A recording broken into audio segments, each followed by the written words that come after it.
Committee meeting to order. And we can move into the minutes of the December 16th, 2020 meeting. An opportunity to review the minutes.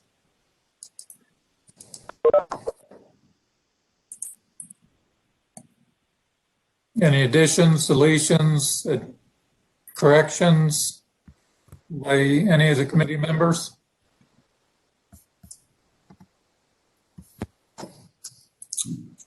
Hearing none, do I have a motion to approve the minutes?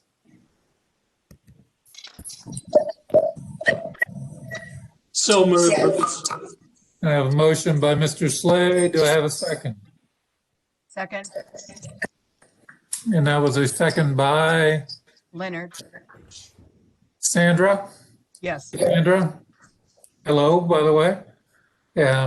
Well, You know what? I should have started off, and I'm going to enter discussions by starting off and saying, thank you all for joining us, and thank you all for being healthy enough to join us, and be safe. But we do have a motion, we have a second, and I'm going to ask for a vote. We'll just do this all in favor. Please say aye. Aye. aye. Those opposed? Hearing none, the motion carries.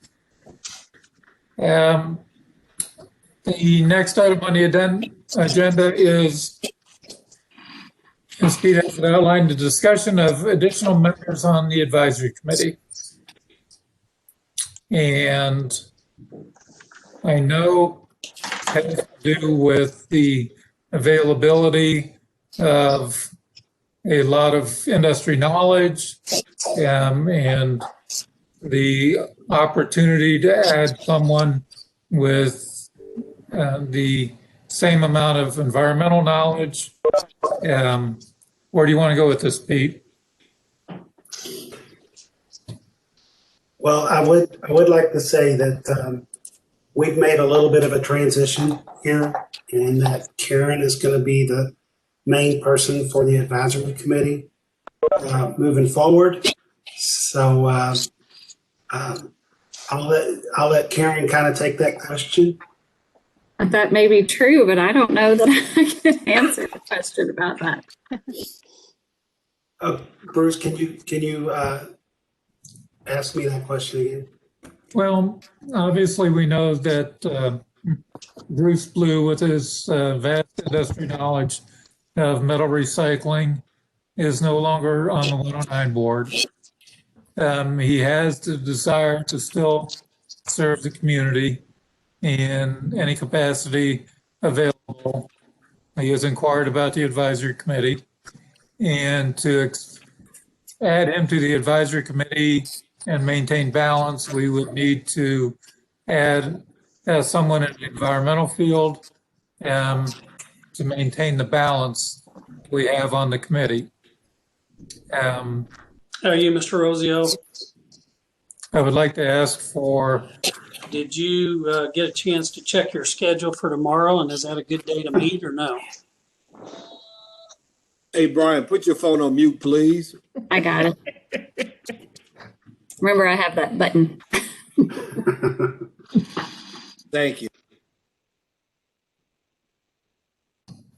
okay, now, did everybody hear what I somewhat rambled on about? Can y'all hear me? I did. Yes, we can hear you.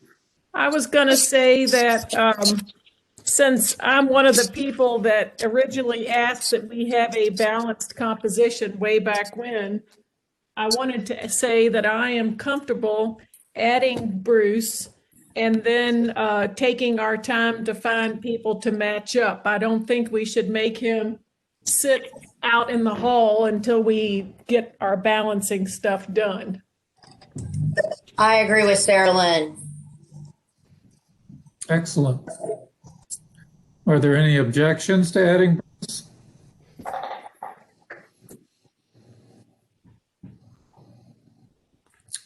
Are there any stipulations that do not allow us to add Bruce, Karen? That's the part I don't know. I was going to ask, is there a number of people that are supposed to be on the advisory committee? I think the bylaws are kind of specific. Yeah, so I pulled up the bylaws in anticipation for this. So the bylaws are very specific, and they have to be approved by the 109 board.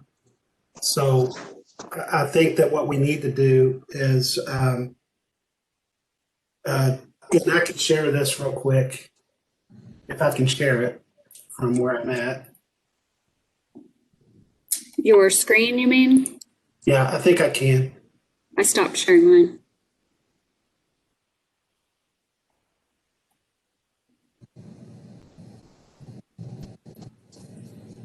Okay, can everybody see this? Mm-hmm. So this is the makeup of the committees right now. So I think what we need to do is come up with what we would want to call this. We would make a motion to request that the 109 board modify the bylaws to include the two people with whatever language we can come up with. Clarifying question. Mm-hmm. Does our current composition fill this list already? Yes, it does. We are full. Okay, so there's no workaround. Mm-hmm. Well, can I bring up something? I think this committee needs to be more diversified as well. There's no diversity on this board. I know you fulfill the representation, but there's no diversity on this committee. I've been noticing that for a while. And I think we need to work harder at trying to get some diversity on this committee when positions come available. I have an idea on that point. Some of the tippers, I think, are pretty sharp and have given some of this stuff some thought. And I'm wondering, aren't you represented by what, the Teamsters there? Yes, ma'am. Dare we ask the Teamsters to nominate somebody? I mean, Doggy. you'll be adding to your Yeah, there you go. Lynn, have you ever There you dealt with I beg your pardon, Bruce? have you ever dealt with the Teamsters? Well, not really, but many years ago, I had a boyfriend who dealt with the Teamsters and AFSCME, and he preferred the Teamsters far over AFSCME, but they all come with their baggage. I dealt with AFSCME, not the Teamsters, but yeah, I know. I was just trying to be a sport here. Yeah, no, I mean, the key thing is, again, as I said, it's just about being more diversified when positions come open. I'm not advocating that we open up more positions. It's just about, trying to diversify what we already have, because what we already have works. Yeah. I'm for that. May I make a recommendation? And following Pete's lead, we're going to need to request approval from the 109 board to add any positions based on our bylaws. And doing such, we can ask the 109 board to add 2 members. Obviously, recognizing Bruce as the primary candidate, but then trying to source someone from the environmental field and keeping diversity in mind. We want the best candidate, obviously, available to fill that position that is willing to attend the meetings. Is that pretty much where the board members are, or the committee members? I'm sorry. I just think it'll take us a while to find somebody and to get the draft changes to the bylaws done and get them approved by the board. And I just think, as a courtesy, we should encourage Bruce to participate so that he doesn't have to feel like, he's got to wait for a reason that is valid but not necessary. Chairman, may I make a suggestion? Certainly. If everybody can still see my screen, I think that we can make some quick changes. And I think that on the number 4, 2 appointees representing material recovery processing facilities. We just simply modify that to say 3. And then we would have metals, and we would put Bruce as the representing metals for recovery facilities. And then we would modify non-industry to 7 citizen appointees, with 3 of them citizen environmental. And if you guys would agree to that, that can be presented at the next board meeting. And immediately following that, we can ask that they approve Bruce Blue in that number 4 category there. And that would be the fastest way to get him there. And then we would continue to work for the other position, keeping the diversity in mind. Friendly amendment. Yes, I sir. couldn't make a motion anyway. Good point. If we do that, which I think makes sense, then we're locking ourselves in, and the next time we need to make a change, we're still going to have to go back and make a change. What if we made that 6th person be appointee representing the waste industry at large, and we just happen to fill it with somebody from the scrap metal industry this time, but might fill it with somebody else next time? Actually, that makes a lot of sense. It gives us a much broader future. I agree. Pete, can you go for that? I can't. Absolutely. Whatever you guys want to do. Yeah. Just make a motion, make the language clear Okay. so that we can make sure that we present that to the board, or Bruce Okay. will be presenting. Sarah Lynn, would you like to make a motion? Yes, please.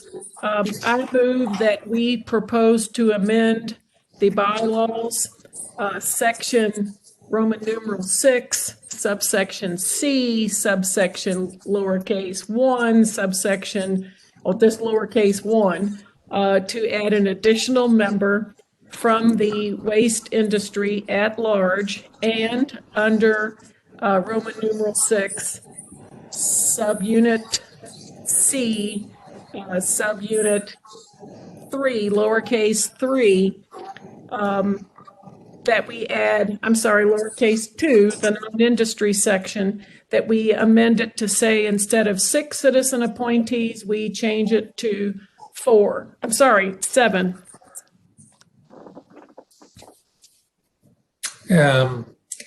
If you expect me to repeat your motion, I apologize, but I think everyone heard clearly.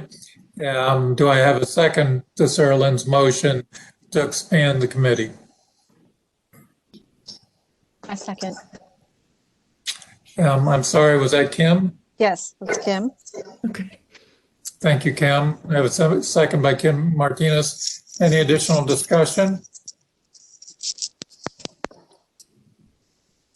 And being that we're on these virtual meetings, with something like this, I would like to do a roll call vote. And Pete, I cannot see the screen, or Karen. Could we do a roll call vote of the committee members? Sure. Adam Story, Aye. Lynn, Aye. Marie Burnett, Aye. Marie F. Yeah. Aye. Ked,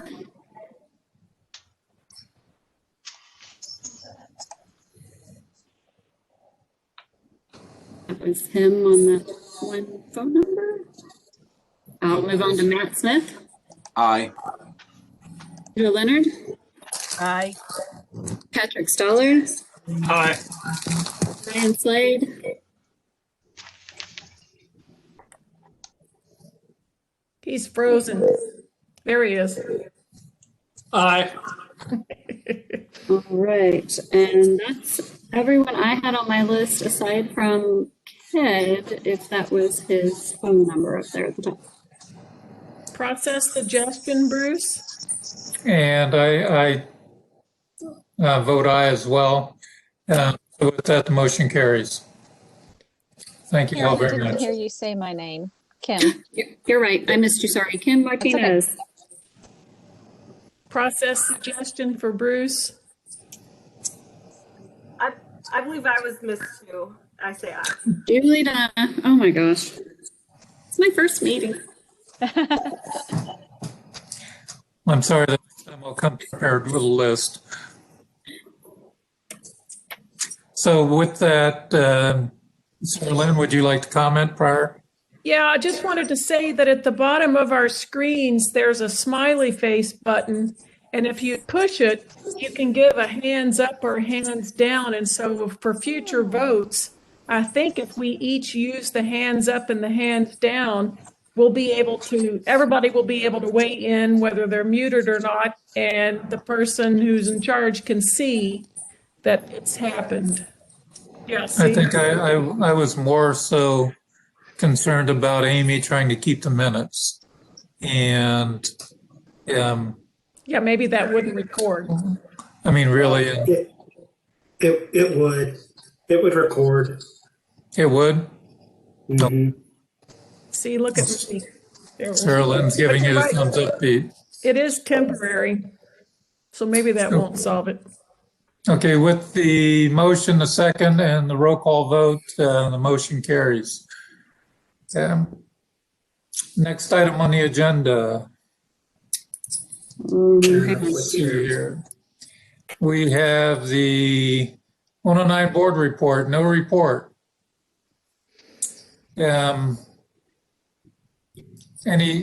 Is there anything that I'm missing, Karen, with the No, 109 board? I don't think we've had a meeting, so we just don't have a report. We'll meet, I believe, next week. So next month we'll have a report.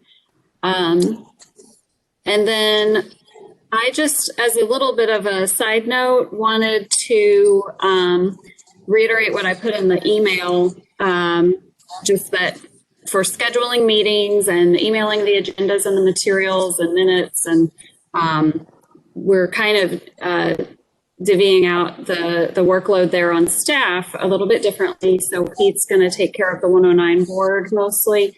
I'll be taking care of the advisory committee. And then when our subcommittees start up next month, Diane Moon, who you all have barely met because of the virus, she'll be doing the subcommittees. So we just wanted everybody to be aware, that you'll get emails from all three of us for different things. So. Very good, thank you. Any questions of any committee members?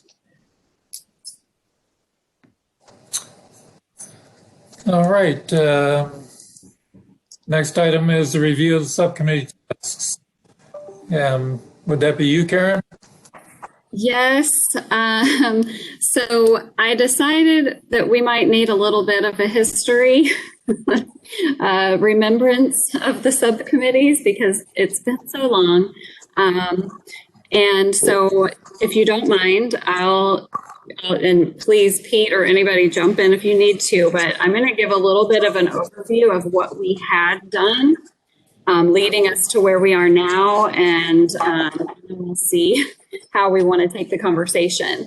But at some point back in 2019, early, I think before the, it's probably talked about even before, but the advisory committee was tasked to look at all of those solid waste study recommendations that we had, because the plan, the recommendation and study was released in 2018. And then, we just after doing all of that, we needed to do something with it. So the idea was that the advisory committee would look at all of the 21 recommendations that were in there and kind of help as with all the expertise that you all represent, kind of figure out where we were going to go with those. So at first, we divided them into the type of recommendation that they fell under. So there were some that were education, some fell under service level standards, and some fell under contracts, ordinances, and enforcement. We soon found out that not only was it kind of hard to get a quorum for 3 different subcommittees, it was also, we were kind of realizing that there were certain parts of each type that would kind of need to fill in for any of those committees. So, for example, education is kind of ends up being a little bit a part of everything, and same with some enforcement. So we later, toward the end of 2019, decided to make 2 subcommittees that would cover the 4 waste sectors instead, that those recommendations kind of fell under as well. So there was residential, the construction and demolition, ICI, and self-haul. So 4 different ones. And then we had 2 subcommittees. One covered residential and C&D, and one covered ICI and self-haul. So it helped kind of, I guess, kind of change the workload a little bit. And that way, education part of all of them. And so we also made sure that those subcommittees had a balance. And those started in January of 2020. So as you know, we didn't get super far. We had done an impact effort matrix for all 21 recommendations, and this was done with the original subcommittees. And then when we changed it up, we kind of had to relook at that matrix and see where we were at. And so to kind of also as a reminder of how it was going to work, moving forward with any kind of any of the recommendations that was in the study, the subcommittee would draft a proposal, report it to the advisory committee, and then if the entire committee saw that it was okay to do so, it would then get reported to the 109 board. And if the 109 board approved it, it would then move to a design phase. And this would all happen again until, there would be no implementation of the recommendation until the board actually approved for an implementation of it. So I remember that being, a little bit of a contention as far as understanding how the process worked. So again, chime in if I'm wrong, but from what I remember over the past couple of years, that's kind of how it was to go. And so that's basically the history. And the next thing I was going to do is kind of look at those subcommittees again. But does anybody have any thoughts, anything they want to add or correct on how that went? No, I think you gave a pretty thorough explanation of how we didn't get where we wanted to be, but where we started. Yes. Okay. And so we, at the last advisory committee meeting, Pete did share this slide, kind of reviewing who was on each subcommittee. And I added the chair and vice chair that we voted on at the last meeting. So for residential and the Cnd subcommittee, this is who is on that. And Sandra was voted to be the chair with Maria, the vice chair. And he also shared this. So if you look at all the recommendations that are in the study, this is a list of the ones that fall under residential or Cnd. And so we had actually completed a proposal for the expanded marketing campaign for recycling and composting, and that had already gone to the board and they approved it. So we were moving on to the design phase of that, and that's kind of where we things kind of got stopped. And then a Cnd debris processing ordinance was also proposed. Actually, it wasn't proposed to the board; it was just drafted. So, so that's that. And I went back. Oh, yes, Sarah. If you'll go back, please. Yes. The last item expanded marketing campaign for recycling, composting, and green building, parentheses, C&D. I'm wondering how to interpret that. I'm wondering if it's punctuation, but does C&D only go with green building? Well, basically in the study, all of those recommendations, just the people that wrote the study kind of put them into those categories.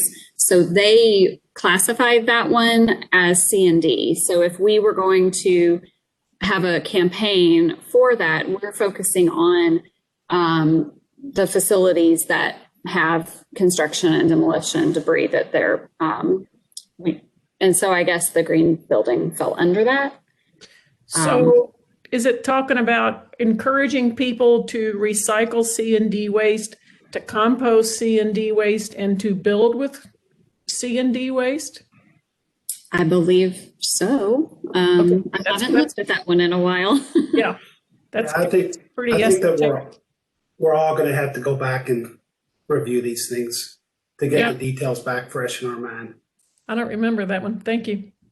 I think it was pretty low on everybody's list. Yeah. Thank you. So our last residential and C&D meeting was actually on March 10th, 2020, and I remember it very well as being right before everything shut down. But this was part of our agenda that day. We basically were discussing those two recommendations. So I think we were trying to move on with another one to draft a proposal for enhanced enforcement of yard waste disposal ban, especially because we already had hired another officer to kind of fall into this, doing these projects. And then the C&D debris processing ordinance. So I just put that up there just kind of as a memory. Okay, that's the last thing we talked about. And I do have some of those presentations pulled up. I don't know how far we want to go with our conversation today as a whole committee, knowing we are going to get back with our subcommittees soon enough. So we'll just, do we want to have a discussion about this subcommittee still, or do you want me to move on to the other subcommittee? As far as, I think maybe tonight we should use this as a refresher to get us all back up to speed. As much as I would like to expand on what we did in March, because over the time, some other thoughts have come up. I think let's move on and refresh everyone's memory on the other subcommittee. okay. Thank you. So the ICI and Self-Haul Committee, this again is a review of who is on that subcommittee. Greg is the chair, who couldn't be here tonight, and then Brian, the vice chair. And this was the list of what they had done. So the standards for signage and adequate infrastructure was a completed proposal. I don't recall if it had been brought to the board yet. I don't know if anybody else remembers. I do not believe it was. I don't believe it was brought to the board. Okay, so yeah. And then again, that's the rest of the list. So out of the 21 recommendations, that's the other ones. And we do have, the matrix and that we had done and kind of knew maybe which ones were going to be prioritized, and we can revisit all of that too.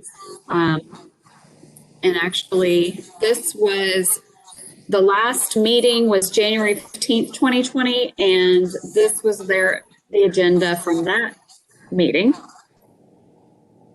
So I know we were having some,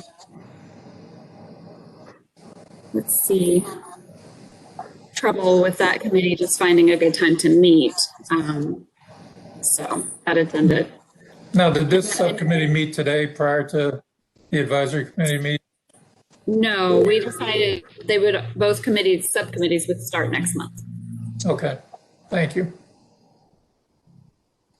So at this point on our agenda for tonight, we had prioritizing tasks.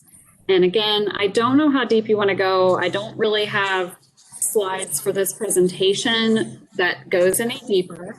But I can always pull up some things if we wanted to. But I do have written down on the announcements page here, just for your information, is like when we would be meeting for those subcommittees, which would be February 9th and February 17th. So, if it doesn't seem like we want to get too much in the weeds tonight, we can wait till those meetings. You bring those dates back up, please? Oh, yep, sorry.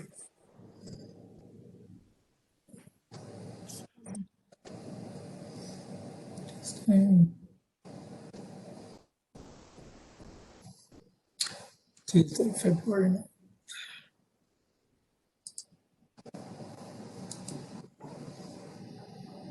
Wait a minute. When February the 17th is a Thursday. Okay. February 17th, I believe, is a Wednesday. My calendar. Oh, you know what? I'm in 2022 from setting a doctor's appointment. My bad.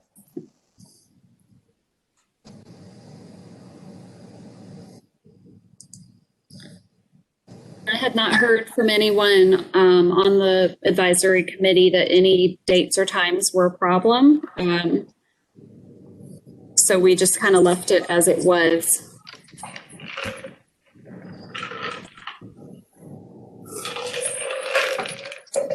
Is everyone on the committee agreeable to the meeting dates and times?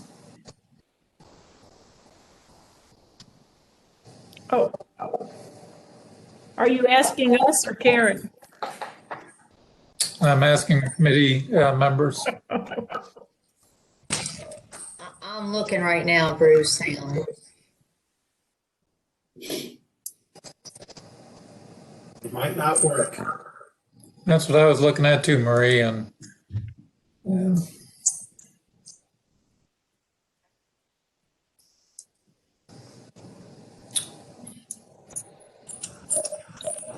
Right now, I mean, if you want to know hear from me, I don't have anything scheduled for those two. We're looking at those 2 days, 3 days, no, 2. I think you're on the ICI side of it, are you not, Marie? Yes. I guess. She is. What date am I looking at? Okay, February 17th, right? Yeah, which is the same date as the advisory committee as well. So, which worked well when we were driving to stay, and now it might not matter as much. Is there any potential reason that the Tuesday, February 9th meeting from 2 to 3, is that time period best for the majority, or is there a reason that it had to be moved up in the day? I think that's where it started when it was the education committee. So that's what time we used to go to the library. I think that's what it was before, and when she polled us, it worked again. Okay. I mean, I'm open on that day, so I have no objection personally. Maybe the first thing on the agenda for the meeting could be the scheduling, and we could talk about that before we get into the meat of what our meeting is at the next meeting.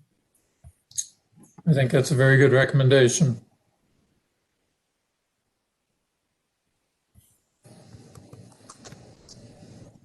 Any other comments?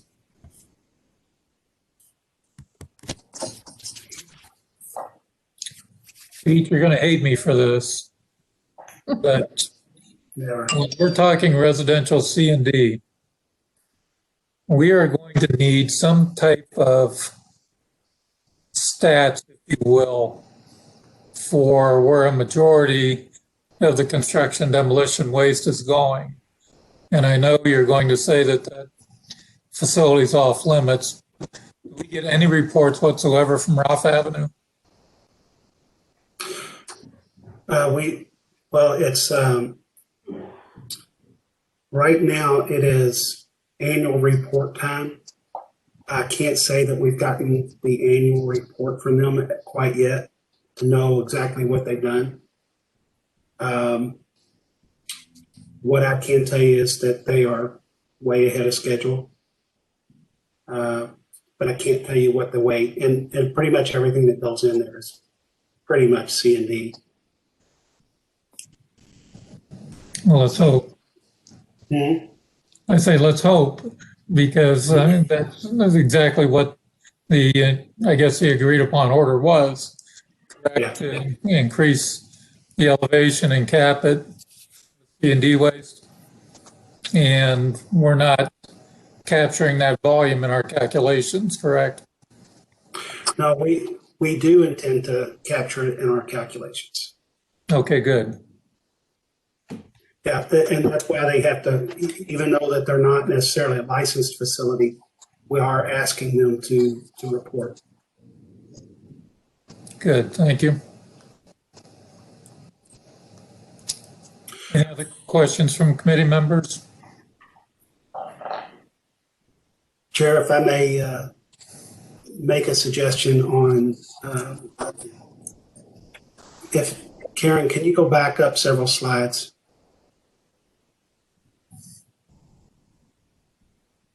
Tell me when.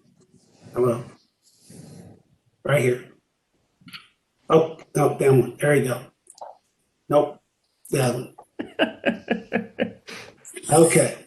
So, as Karen stated, and I remember, there was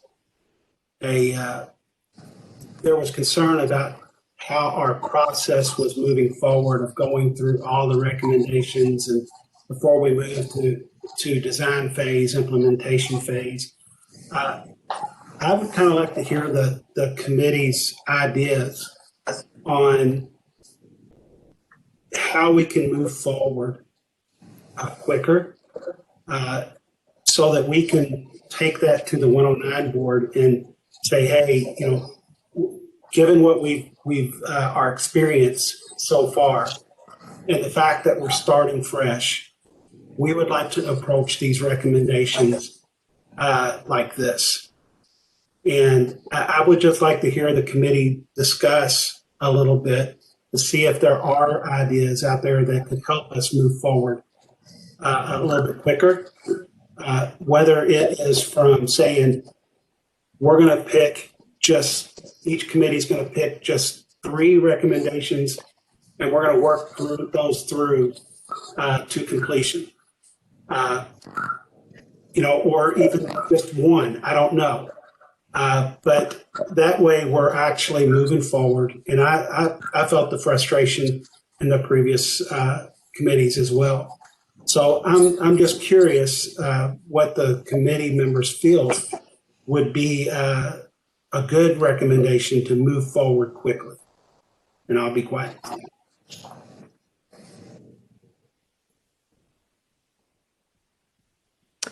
Maybe we need to clarify what the problem was. And I'm not confident that I recall. So, I mean, wasn't it about we didn't want to spend time designing if we were going to be shot down by the 109 board?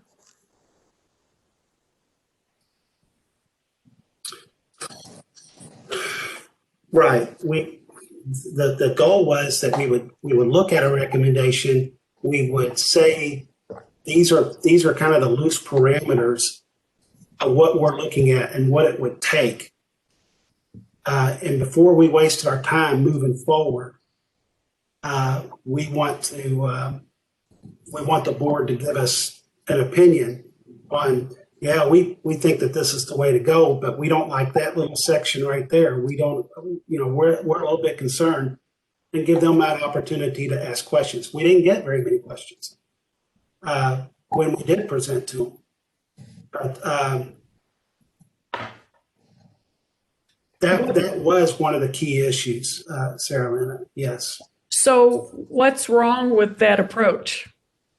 That's the part I don't recall. I don't know that there was anything wrong with that approach. But I think the fact that what we was trying to do is get through all of the recommendations and then try to still work on the design phase of what the board had approved. Yeah. So we can quickly, I mean, trying to go through all of these things at the same time, it was just very slow. I do think that the way that we've subdivided the committees now, where we've got education in everything, like we found out, we're not going to have that tripwire. And even the enforcement side, we're not going to have that tripwire. So I think that we'll automatically be moving forward faster. But I just wanted to get people's thoughts on, you know, like I said, if we just chose 2 to 3, that we're going to make a priority, leave the other one sitting on a shelf for now, get that design phase and not get overloaded by trying to get through all 10 recommendations. Actually, my perception was that we were not doing all 10, that we were picking the ones that we thought could be implemented and completed most quickly. And I don't think it's 2 to 3. I think if one is faster than another. And I think that that again could be one of the things that we put on the agenda for the 2 committees for February, to pick not any specific number, but to have them look at them and see which ones we can do the quickest. Yeah, quickest, and I would hope that impact would also play into that. I agree. Most decision. effective, and I agree. The impact for is buck. important. Would you not agree that what we've gone through over the last 11 months is going to change the perspective of everyone, and maybe start off with one initiative per group? And I'm not one to rush something through for the sake of getting it done. I would like to have a good product to take to the board.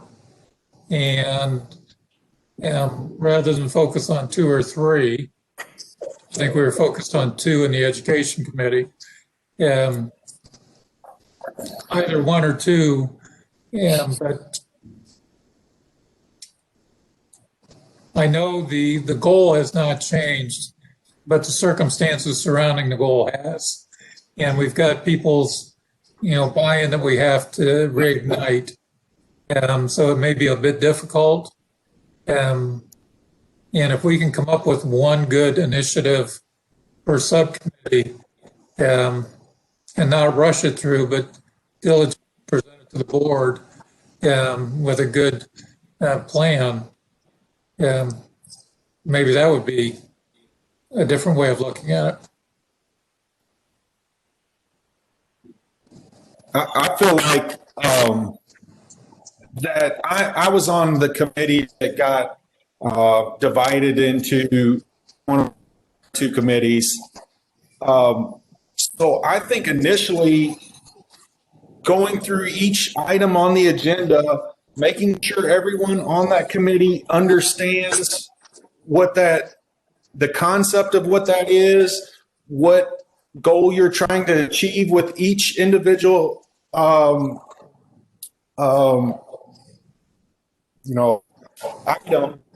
and then the committee decide from an impact, from a time frame, and I think 1 is probably where you need to be, like Bruce said, and focus on one thing and try to see that through, because I think if you try to attack all of those things, it is completely overwhelming, and I don't think you're ever going to get anything to completion.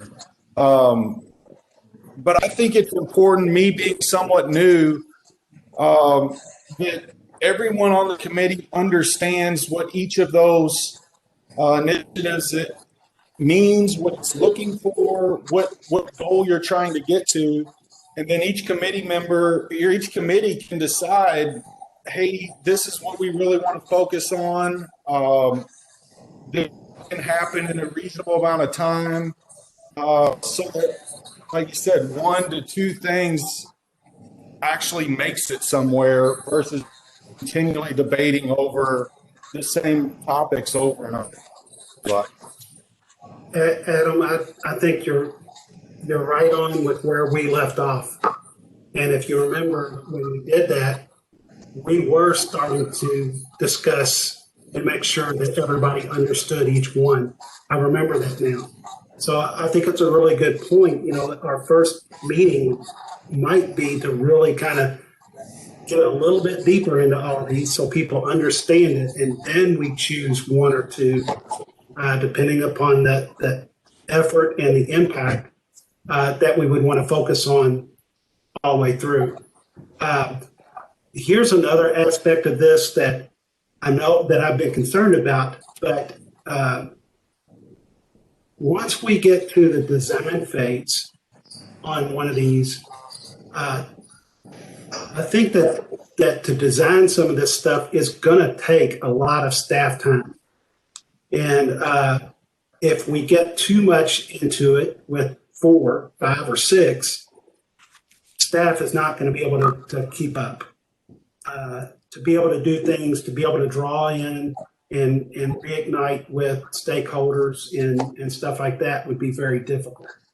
So, yeah, I'm liking what I'm hearing, and I appreciate the discussion.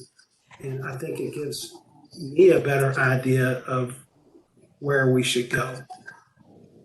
So thank you guys for that. Does anyone on the committee disagree that maybe we start with the impact effort matrix, given the 10 months that we've previously lived through? This still aligns with our initial impact and effort matrix as to the initiatives.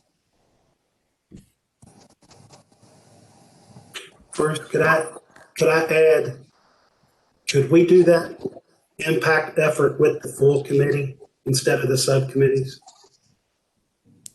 I don't see why not. I think the more people we get that opinion on, I think we get more insight, we get more experience in those decisions as to what can be impactful and quickest.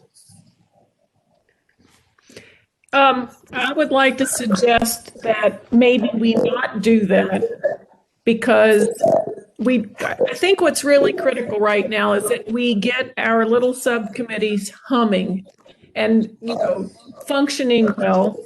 And if we have to bring everybody up to speed on twice as much of what's this mean, it's going to slow us down and bog us down. I would rather that we get each subcommittee, what's this mean for just their objectives, and let them pick. And beyond that, I want to say that I think what matters most is we pick something that we think we would enjoy working on, because we need to learn to work with each other. And most importantly, we need to learn to work with the 109 board, which has its own personality, just like we do. And we're going to have to figure out how much do they want background information, how much detail do they want, et cetera, et cetera. So I just think the first one out of the box needs to be rewarding for everybody. And then we can move from there, is my gut instinct, actually. And I appreciate your comments, Sarah. But I go into the office about 3 days a week. And I will tell you that the population of downtown workers has reduced by probably 50%. At least. Just with traffic. And I think our world has changed to where businesses are now realizing there's not as many brick and mortar buildings required to conduct business. The waste at the curb is much heavier. The waste at the restaurants is much lighter, because people aren't utilizing restaurants. The dynamics of our environment have changed over the last 10 months. Mm-hmm. And I just want to make sure our focus and our goals are still aligned with where we were. I don't have a problem doing it. I think we should leave it up to the chair of the subcommittees, the vice chairs, and the committee members themselves to decide what they want to bring to the advisory committee. But I don't mean to say that I don't think we should stop and look at how COVID has impacted it, because I agree. We are dealing with a fairly different animal now. I'd be happy to send the appropriate impact effort matrix charts that we had created to the subcommittee members, this week, and then everybody has a good chance to look over it and already have that in the back of their minds as they come into the first meeting, if they think their mindset has changed at all since the. I guess what I'm trying to say is my recollection of the subcommittees prior to COVID was everybody just wanted to get to work, and we wanted to stop talking about the process and we wanted to actually do it. And so I just want to make sure that we don't bog ourselves back down with going over more information than we have to. And I totally agree with Bruce. We've got to tailor it to the post-pandemic era. Well, taking the post. I would like to pick the low-hanging fruit. And Karen, if you could send out those impact effort matrix to the committee members, I think that would be appreciated by all. Sarah Lynn, I do not want to get bogged down again. I think that's why we lose attendance, is the fact that we get bogged down and people, don't see movement and they lose interest. I think that we need to move forward, but we need to do it diligently and tailor it to our current environment. No, I don't disagree. 12 years ago. I don't disagree. Any other comments from committee members? Pete? Not a committee member, but what I would like also, because I heard a little bit about the not a disconnect, but the 109 board is a different group, is that maybe the committee make a motion or a request to the 109 board for them to actually become involved with one or both of these committees as they can. I think that that does several things. It acquaints them with members of this committee, it builds trust and understanding, but it also educates them on solid waste management. I think anyone would welcome any of the 109 board members at any of our subcommittee meetings. I think it would be very insightful for them to attend and offer their expertise where they can. Mm-hmm. Could that be a direct request to the 109 board from you, Bruce, as the advisory committee chair? I will do so, the chair, or as a chair, if the committee wants me to do that. Heck yeah. So, do we need a motion for that, or do you guys just tell me what you want to do? That there would be certain meetings that someone from the 109 they would want to attend versus other meetings. I think, in my opinion, it's going to take 2 to 3 meetings with the subcommittee just to get things rolling again and get people on the same page. And then once we've kind of gotten some items pinned down for discussion and to go through, that maybe bring them in to where we're not wasting their time in just discussion, but we have something that a clear-cut idea for them to review. So you're saying after we somewhat set our basis as to our targets, if you will, then extend an invitation to the 109 board to come and participate, or actually sit in the meetings with us, offer their input, or offer their questions, if you will, prior to moving forward? Yes, I think that would be beneficial, and that way, like you said, we can kind of key into a specific idea that we need or want their opinion on. If they feel like the committee would be interested in that, and we could let them know how we got to this point, and I think that would show the member of the committee that we do have a idea that we're focusing on, and we just want to make sure that they feel the same and would like to continue to pursue that idea. And we would encourage them to keep coming to the meetings to follow along our process of seeing that idea through. Second the motion. Well, I will take it as Adam's motion and Sarah Lynn's second, but I would agree as well. Because I think bringing them in prior to stakeholders and letting them have an understanding of our goal prior to calling in stakeholders will play well. They won't feel as if they've been blindsided. They've been a part of the process, and maybe they'll have a better understanding for the challenges of the process or the opportunities of the process. Yeah. Yeah. So we have a motion and a second. Any other comments from any other committee members? How about our committee chairs? I know Mr. Slade's, I know you didn't lose your voice out there, Brian, when you had COVID. Yeah, one thing I was going to comment on is based on our experience from the last go around, is there one request we could make to the 109 board?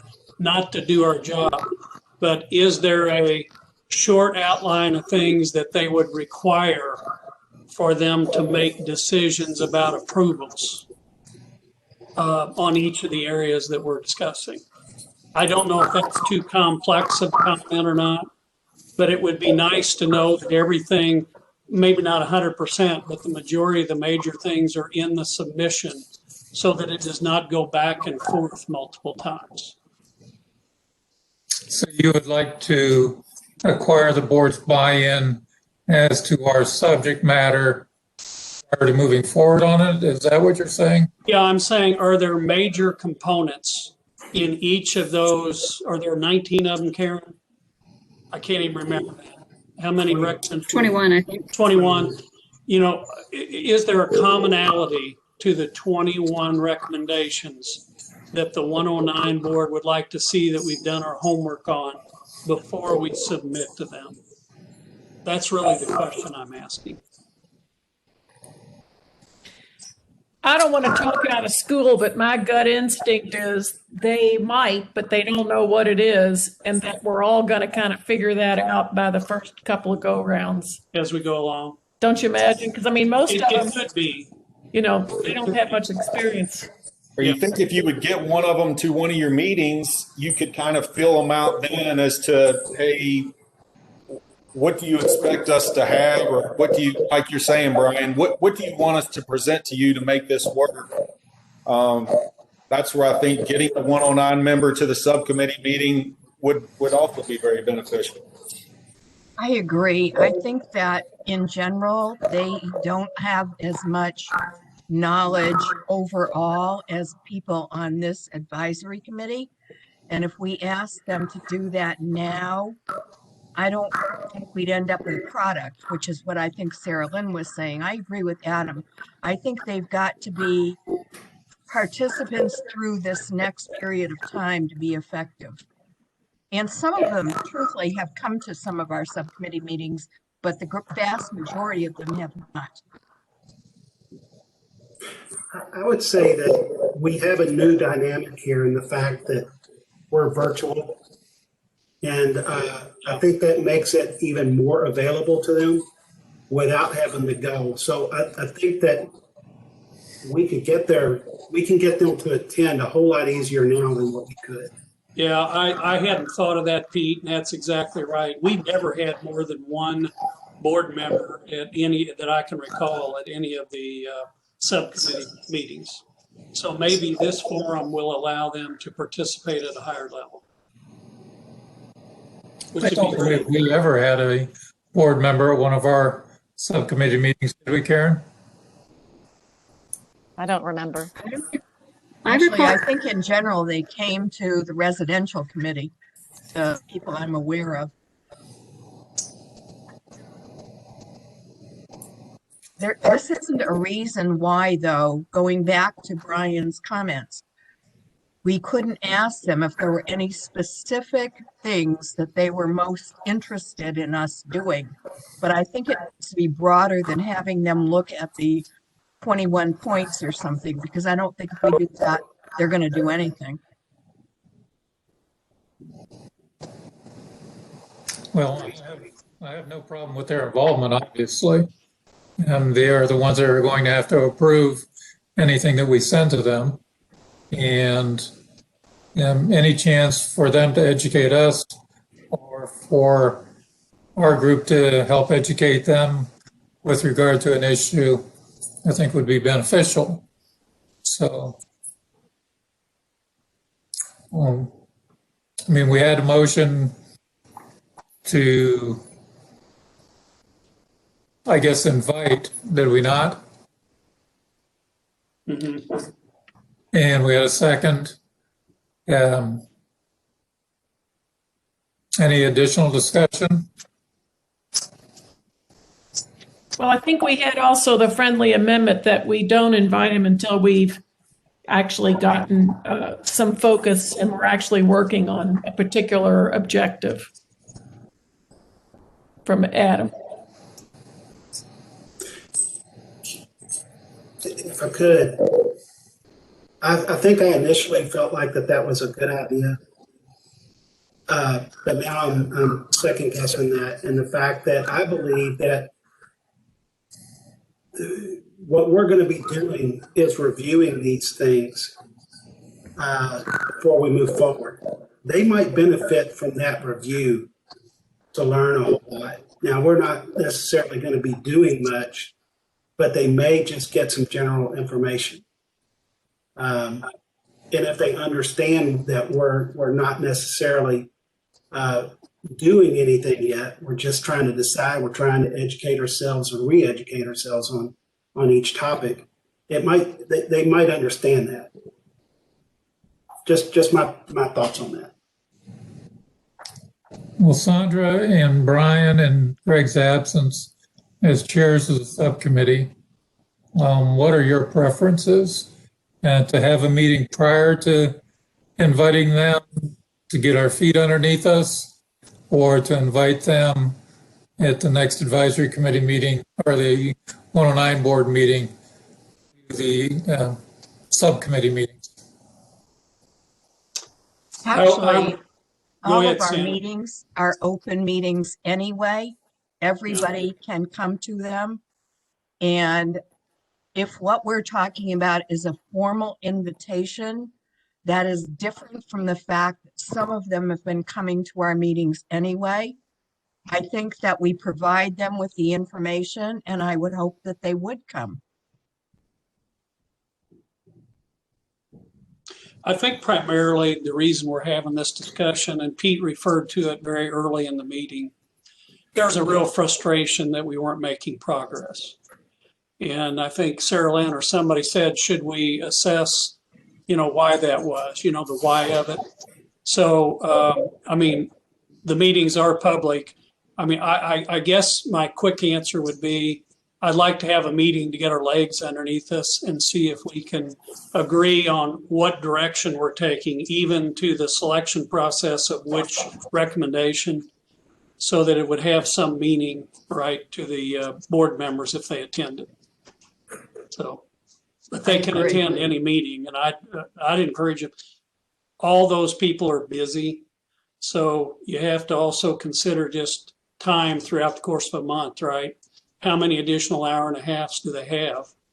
If it became more significant that we're moving forward to a recommendation, I think it would be helpful to, have a cursory review. So I think we should invite them. The formal invitation maybe comes after the next meeting.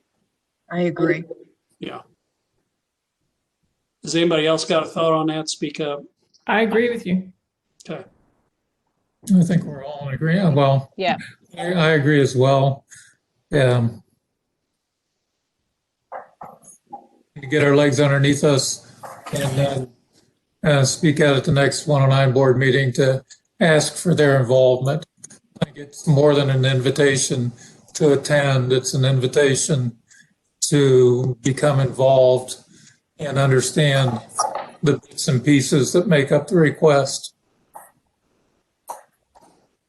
Even me, and for the committee members, I had to go back yesterday and reread, is that section 6, to re-familiarize myself with the recommendations and what those meant. We referred to that earlier in this meeting. Do we all know what we're talking about? And it's been a long time since we've met collectively as a group. And, I've been doing this, I hate to even say it out loud, 44 years. And it took me a little while yesterday to go through the report.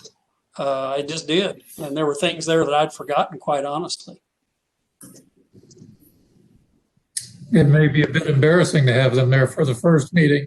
And for some of us trying to catch back up with where we were. Yeah, I found myself going, really? Was that in there before? I don't want to bore them. Chairman, we had a question in the chat. And that question was, are there ethical issues with getting input from the 109 board prior to their time to make a decision? Well, I wondered also, what about open meetings rules? Our meetings are advertised like theirs, and so we don't have that problem, right?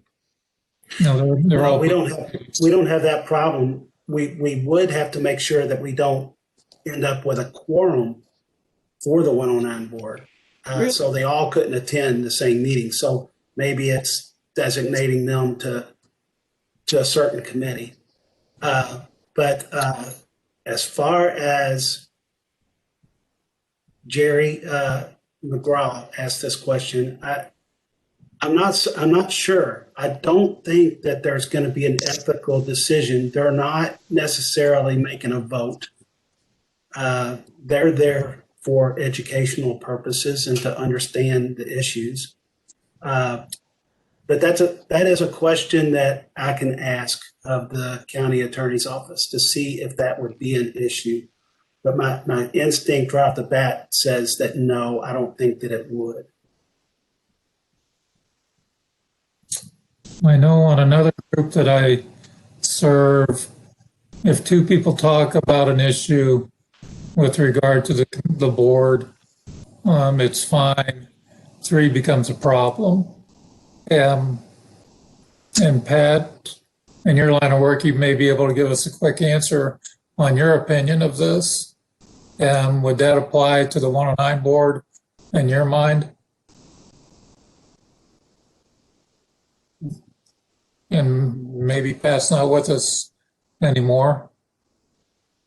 Actually, I was on mute. I'm sorry. Would you restate that, Bruce? The board I serve on in Indiana, 2 board members can talk about a subject matter facing the board, but when 3 become involved, it's a problem. Would that rule still apply? 109 board in Kentucky?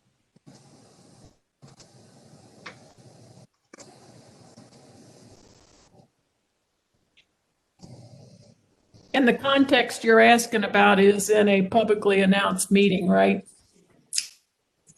So that's why I think it's okay. I agree with Sarah. I think she's totally correct. If they were there voting and swaying what was going on, a quorum would present a problem. But if they're observing, I don't see a problem either. So it may come down to their level of participation. Are they involved in the decision-making process? I think that we would have to tell them that, no, you can't be involved in the decision-making process that your role there is strictly educational for Agreed. yourself and making sure that we don't violate that quorum. Could they ask us a question like, well, tell me what your thinking is on this detail or something, so they could understand our thinking? I don't see that being a problem. Yeah, I don't either. Because I think that's important. Mm-hmm. It's very nice having two attorneys on the call and on the committee, so that we can maybe get some quick, I guess, opinions, if you will, on our tactics. Thank you, Sandra. So it's the pleasure of the committee then to have the subcommittees meet one time, try to establish a target, and then communicate it to the 109 board that their participation would be welcomed at future subcommittee meetings. Is that what I'm hearing? Friendly amendment, trying not to box us into where we have to go back and fix things. Why don't we just say the subcommittees meet and choose where they want to go, and then we invite them regardless of whether it takes us 1 or 2 meetings? Agreed. All right. Should I take that as a motion, Sarah? Yes, please. And Sandra, is that a second? Yes. Thank you. Any additional discussion? I think we could do this. All in favor? Aye. Aye. Opposed? Hearing none, motion carries. Thank you. Let's see. Karen, did you have any topics? For the agenda, it was just any public comment and then the announcements of the meetings, which I can pull back up if people need to see that, or you may have already jotted it down. Do we have any comments from any of the public who may be in attendance?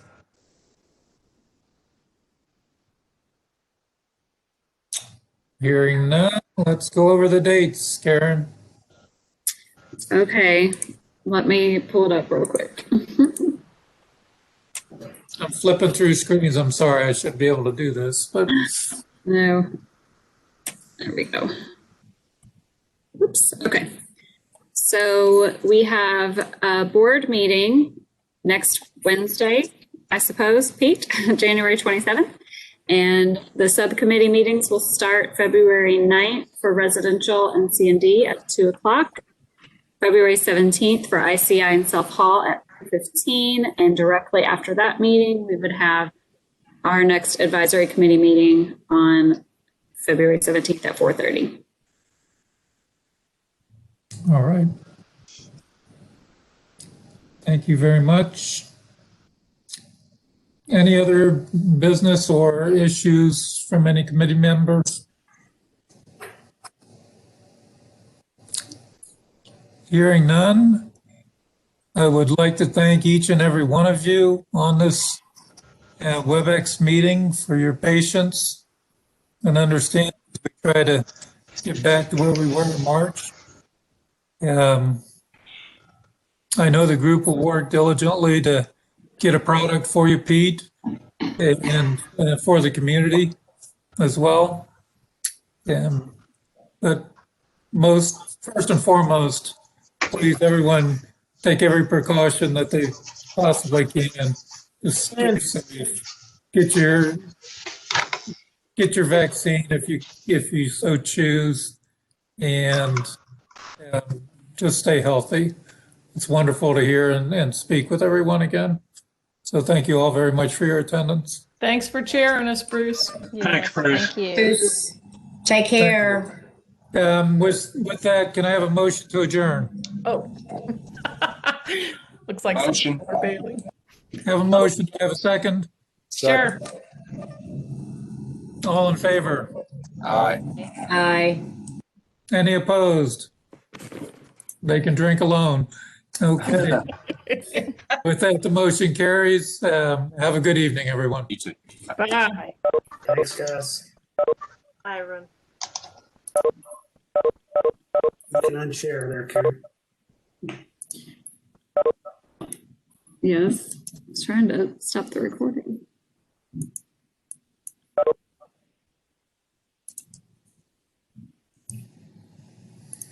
Can I